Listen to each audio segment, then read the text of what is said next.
भविष्यात बातम्या माणूस नाही, एआय सांगणार आहे. विश्वास बसतोय का? मी भागवत सुधाकर पांचाळ आणि आज आपण अत्यंत महत्वाच्या आणि सध्याच्या काळात वेगाने चर्चेत आलेल्या विषयावर बोलणार आहोत. एआय इन जर्नलिझम म्हणजेच कृत्रिम बुद्धिमत्ता आणि पत्रकारिता. पारंपरिक पत्रकारिता ही सत्य शोधणे, त्याची पडताळणी करणे आणि समाजापर्यंत अचूक माहिती पोहोचवणे यावर आधारित होती. पत्रकार फील्डवर जाऊन माहिती गोळा करत, विविध स्रोतांशी संवाद साधत आणि मग बातमी तयार करत असत. पण तंत्रज्ञानाच्या झपाट्याने झालेल्या प्रगतीमुळे आज या प्रक्रियेत मोठा बदल झाला आहे. आर्टिफिशियल इंटेलिजन्स म्हणजेच एआय हे असे तंत्रज्ञान आहे जे माणसासारखे विचार करू शकते, शिकू शकते आणि विश्लेषण करू शकते. त्यामुळे पत्रकारितेच्या अनेक पारंपरिक पद्धती आता बदलत आहेत. आज एआयचा वापर पत्रकारितेत विविध प्रकारे होत आहे. उदाहरणार्थ, ऑटोमेटेड न्यूज रायटिंग म्हणजेच एआय काही सेकंदातच स्पोर्ट्स, शेअर मार्केट आणि हवामानाच्या बातम्या तयार करू शकतो. डेटा जर्नलिझम मध्ये एआय मोठ्या प्रमाणावर डेटा विश्लेषण करून त्यातून महत्वाचे निष्कर्ष काढतो, जे माणसासाठी खूप वेळ खाऊ आणि अवघड असू शकते. त्याचबरोबर एआय फेक न्यूज ओळखण्यातही मदत करतो. आजच्या सोशल मीडियाच्या युगात खोटी माहिती झपाट्याने पसरते. अशा वेळी एआय त्या माहितीची पडताळणी करून सत्य समोर आणण्याचे काम करतो.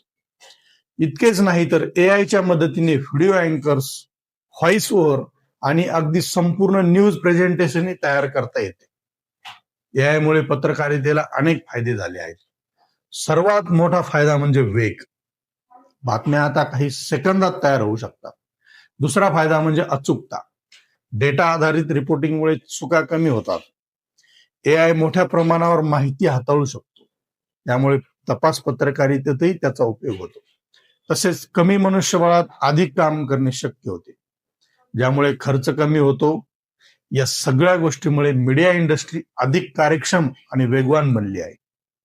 परंतु एआयचा वापर जितका फायदेशीर आहे तितकाच तो धोकादायकही ठरू शकतो. सर्वात मोठा धोका म्हणजे नोकऱ्यावर होणार दुसरा मोठा धोका म्हणजे फेक न्यूज. एआयचा गैरवापर करून खोट्या बातम्या, डीप फेक व्हिडिओ आणि दिशाभूल करणारी माहिती तयार केली जाऊ शकते. यामुळे समाजात गोंधळ निर्माण होण्याची शक्यता वाढते. याशिवाय एआय मध्ये मानवी भावना आणि संवेदनशीलता नसते. एखाद्या दुःखद घटनेवर रिपोर्ट करताना माणूस ज्या संवेदनशीलतेने बातमी मांडतो ती एआय कधीही करू शकत नाही.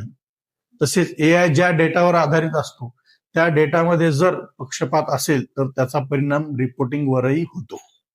एआय आणि मानवी पत्रकार यांच्यातील तुलना केली तर एक गोष्ट स्पष्ट होते. एआय कितीही प्रगत झाला तरी तो माणसाची जागा घेऊ शकत नाही. एआय माहिती गोळा करू शकतो, विश्लेषण करू शकतो, पण तो नैतिक निर्णय घेऊ शकत नाही.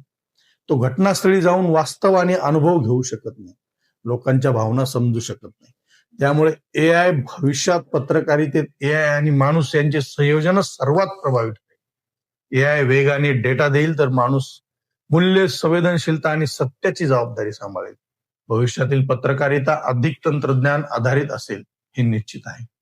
AI based news room, personalise news, virtual anchors आणि रिअल टाइम फॅक्ट चेकिंग ही सर्व गोष्टी सामान्य होतील. प्रत्येक व्यक्तीला त्याच्या आवडीप्रमाणे वेगळी बातमी मिळेल. परंतु या सगळ्या प्रगतीसोबत एक गोष्ट अधिक महत्वाची होईल, ती म्हणजे विश्वास आणि नैतिकता.